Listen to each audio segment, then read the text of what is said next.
Pero huwag kayong mag-alala kasi gagantimpalaan kayo ni universe mga kapiksi ng mga good karma dahil sa mabuting pakikitungo nyo sa pamilya nyo, yung pagpo-provide nyo para sa kanila, yung pagmamahal nyo, no?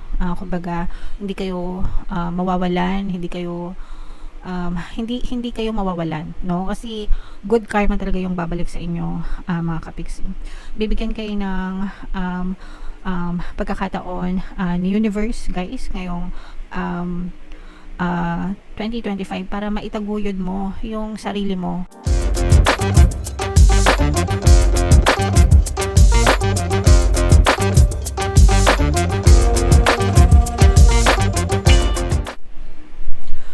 Hello guys, hello Gemini, welcome back to Pinoy Pixie Tarot. Ang pamagatang episode natin for tonight is first half kapalaran para ngayong 2025, January to June mga kapiksi para sa Gemini, Sun, Moon, Rising, Sign, and Venus. Unahin natin tong deck na to mga kapiksi. Tingnan natin yung mga mensahe sa inyo or yung mga paparating sa inyo guys ngayong first half ng 2025.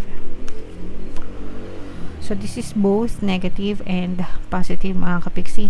Sa negative guys, no, for some of you parang nagkakaroon kayo ng mga limitation sa mga kilos nyo mga kapiksi, no. Pwedeng ito dahil sa mga limiting beliefs guys, or pwedeng dahil din sa mga limited na resources nyo, limited na kaalaman mga kapiksi. Pero always remember guys na you can be, do, and have anything that you want, and huwag kayong magpapatalo dun sa mga limitations na yun. Kaya nga meron tayong kasabihan guys, pag gusto may paraan, pag ayaw may dahilan, 'di ba? So kahit na may mga limitations, pero gustong-gusto nyo talaga makakagawa at makakagawa kayo ng paraan para ma-push through kung ano man yung gusto nyong gawin for 2025. So wag kayong magpapatali mga kapiksi. And eto guys, no, bagong taon, bagong simula, bagong journey, new journey ahead, parang bagong paglalakbay mga kapiksi, bagong landas din yung pwede nyo tahakin. Magsisimula kayo ng bagong journey nyo, bagong adventure for this year mga kapiksi. So very exciting guys, no? May mga bagong lessons kayo na matututunan, mga bagong makikilala, mga bagong experiences, no, na pwedeng makatulong sa inyo para sa inyong growth and development guys.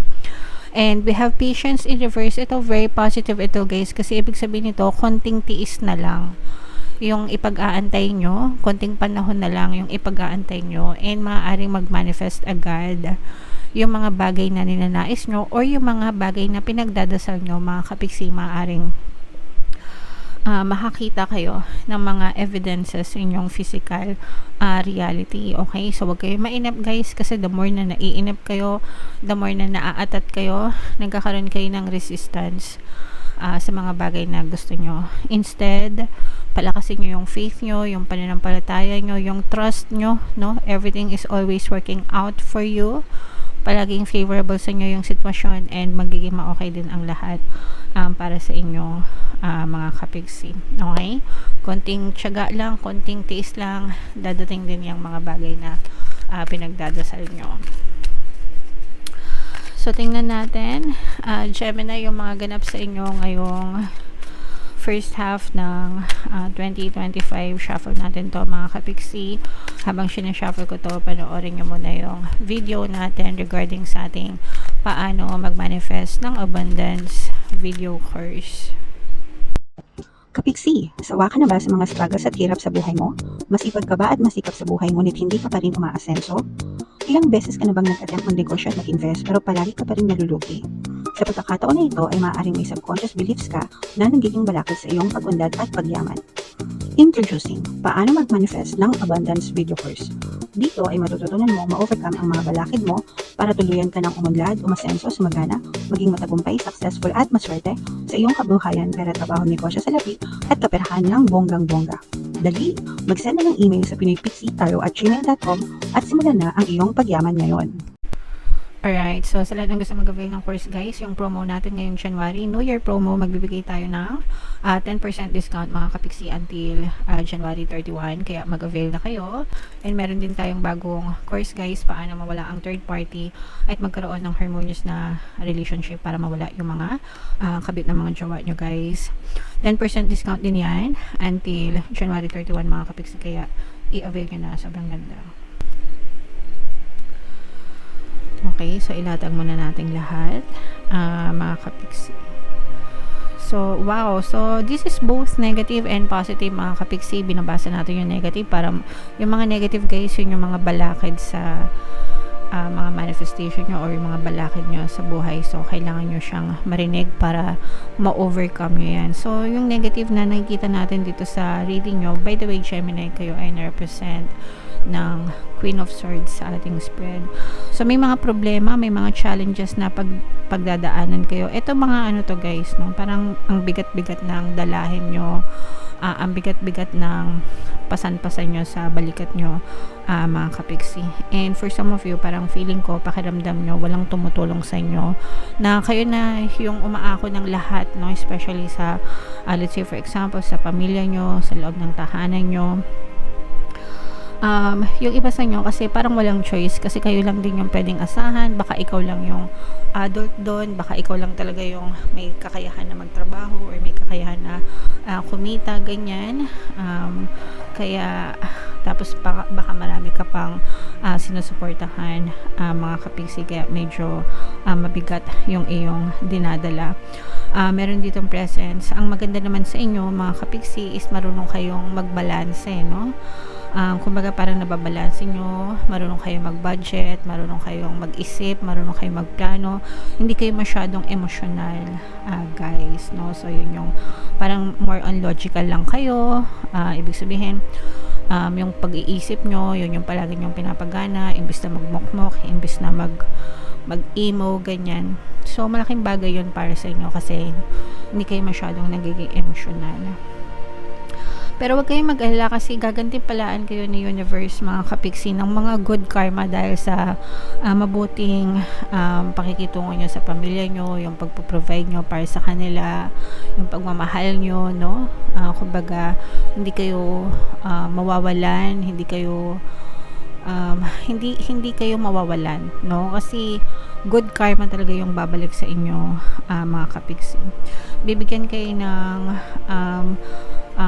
pagkakataon ni Universe, guys, ngayong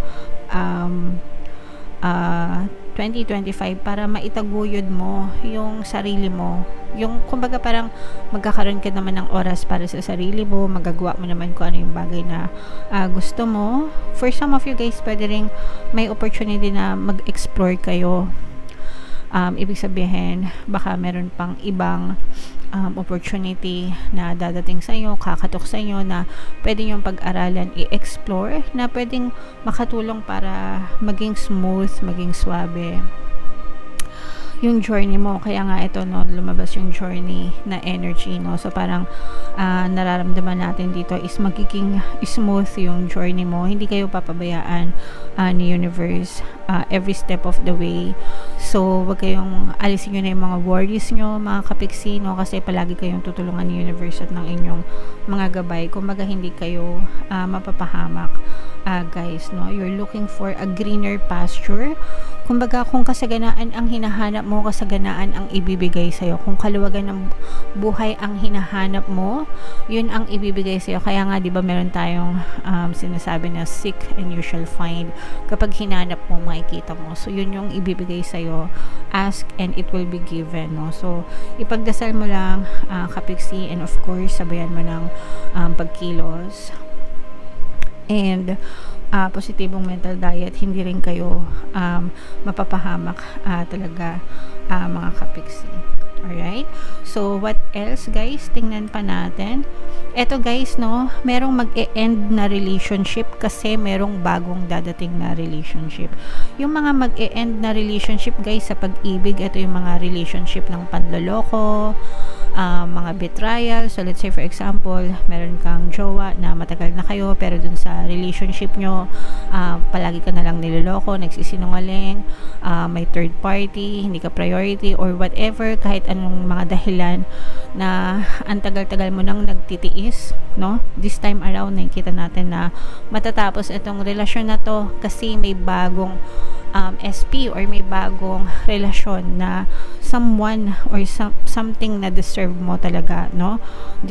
Kumbaga makikita mo yung it has to happen, no? Sometimes kasi masyadong matigas yung ulo natin holding on to a relationship na nakakasira lang, no? More damage kesa dun sa harmonious, diba? Imbis na matuwa tayo, imbis na maramdaman natin na maligaya tayo and kinikilig tayo, parang parusa yung relasyon, guys. And sometimes naghahawak lang tayo dun kasi ayaw lang natin na matapos yung relasyon, only to find out na merong ibang tao na mas deserve mo, somebody na talaga magmamahal sa'yo, somebody na magpapakilig sa'yo and magbibigay sa'yo ng pag-ibig na deserve mo. So ito guys, yan, dadating yan sa'yo kasi matatapos talaga yung mga relationship na nagpapahirap sa inyo, mga kapiksi. So wag kayong matakot guys makipag-break or makipaghiwalay. Of course guys, depende yan sa sitwasyon nyo. Kung gusto nyo ipaglaban, go ahead, effortan nyo. Pero kung gusto nyo bumitaw, okay lang din kasi merong ibibigay sa'yo sa universe na talagang pagmamahal, relasyon, pag-ibig na deserve mo.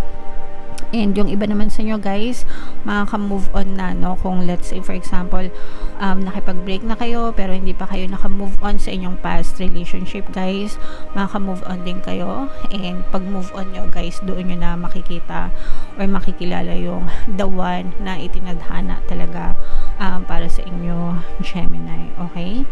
So, i-mind nyo na yan guys, no? Sa comment section, itong my new love, no connection, harmonious relationship, and itong mga good karma, mga kapiksi. Yan, i-mind nyo na yan guys sa comment section. Mga second chances, yan, i-mind nyo na guys.